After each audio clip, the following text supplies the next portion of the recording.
Welcome to the Mindset Coach podcast, brought to you by the Mindset Coach Academy. I'm Lara Young, your host and Master Certified Coach.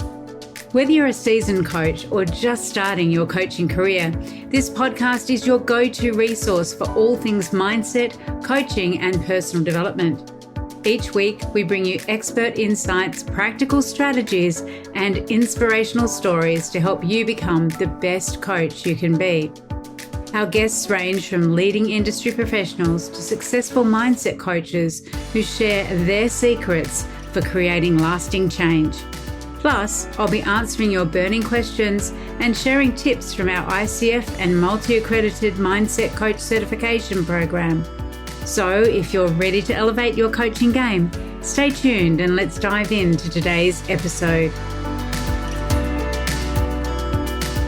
Do you have to be perfect or have it all together in order to be an effective coach?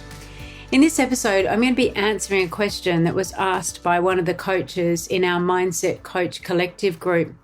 And I'm guessing that if you've ever experienced self-doubt or imposter syndrome, that the answer is going to be very useful for you. So the coach asked, when you know you have your own work to do on mindset or unhealthy patterns, do you ever question your ability to help others? And if so, how do you navigate it? Sometimes I'm simply so aware of all the work I have to do as a person that I wonder how I can present myself as someone to coach others. I'm aware this is not rational and there's a limiting belief involved, but I'm curious if others have had to reckon with this.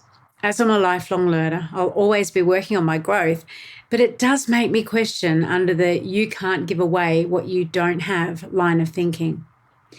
Now, this question is brilliant, and the reason that it's brilliant is because it is something that I think so many people, so many coaches can wrangle with. And I think it really touches the core of what it actually means to be a coach and a human being who are committed to growth. So first and foremost, I think the fact that you're aware of your own growth areas is a sign for self-awareness and self-reflection. Now, the thing is that these are absolutely crucial qualities for any effective coach to have. And it's really natural to sometimes question your own ability to help others when you see the work that you still need to do in your own life. However, let's reframe this, thanks to NLP, from a place of empowerment and of strength. The first reframe is that your growth is a gift to your clients. Your ongoing personal development allows you to relate to your clients in a deeply authentic way. When you're actively working on your own mindset and your own patterns, you actually become a living example of what it means to engage in growth. And I know that many of you out there who are coaches, who are therapists or consultants, you're doing your own work. You are doing your own mindset work. You're doing your own self-development work. And you know what? Clients don't expect perfection. They really seek someone who understands the journey, someone who can walk beside them with empathy because they've been in that situation too. They know what it's like. The next reframe is to embrace the wounded healer archetype. In many traditions, the concept of the wounded healer is a powerful one. Now, what this archetype represents is someone who's experienced their own challenges and then through their own healing gains the ability to guide others on their path. You may also hear this sometimes as the hero's journey. And your awareness of your own limiting beliefs and unhealthy patterns does not disqualify you from helping others. In fact, it actually equips you with hard-earned wisdom and insight that purely theoretical knowledge could never provide. When you've walked a mile in your client's shoes, when you've experienced hardships, when you've had times in your life where you've, experienced self-doubt, where you've needed to heal yourself, then you're actually so much more relatable to your clients. You understand what they've gone through and what they're going through. The next one is that coaching is actually about facilitation and not perfection. Remember, coaching is not about having all the answers. Having all the answers is a role that consultants play or mentors play. They've got the answers, they've got the strategies, they're the ones that give advice. But coaching is actually about creating a space for clients to find their own answers. Your role as a coach is to ask the right questions, offer the right frameworks, and hold the right space for clients to be able to explore their own solutions. The you can't give what you don't have mindset can be really limiting if you interpret it as needing to have solved every problem before you can be effective.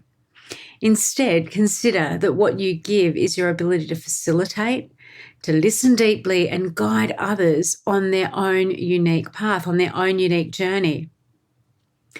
The next is continuous growth is a strength.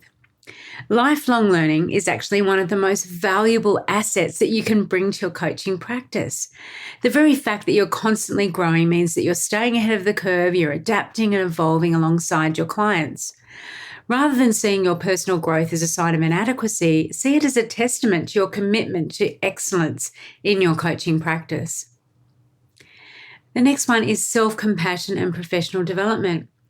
By practicing self-compassion as rigorously as you practice personal development, you're allowing yourself the grace to be a work in progress, while at the same time acknowledging your unique value that you bring to your clients right now.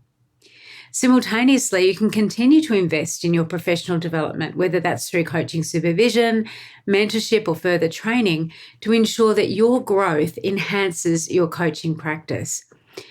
Giving yourself that grace, the same grace that you give your clients, is so important here. Demonstrating that self-compassion, treating yourself gently, all the while knowing that you are a work in progress, that you are growing, you're developing and learning, and in that way you're role modeling for your clients. Your ongoing growth is actually not a hindrance, but it's a sign of a true coach. Trust that your ability to support others lies not in having everything figured out, but in your authenticity, in your commitment to growth, and your ability to navigate the human experience, both yours and your clients, with empathy and insight. I hope this has helped you, and I'd love to hear your comments about how you approach your role as a coach and how you embody and how you show yourself compassion and grace as we grow on this ever-evolving journey. Bye for now. That wraps up today's episode of the Mindset Coach podcast. I hope you found it as inspiring and informative as I did. If you enjoyed today's show, please subscribe, leave a review, and share it with your fellow coaches. Your support helps us reach more people and continue to bring top-notch content every week. Remember, you can always learn more about our ICF and multi-accredited Mindset Coach certification program, our coaching membership, and other training opportunities by visiting mindsetcoachacademy.com. Thank you for tuning in and keep striving to become the best coach you can be. Until next time, this is Lara Young signing off. Stay motivated and keep transforming lives.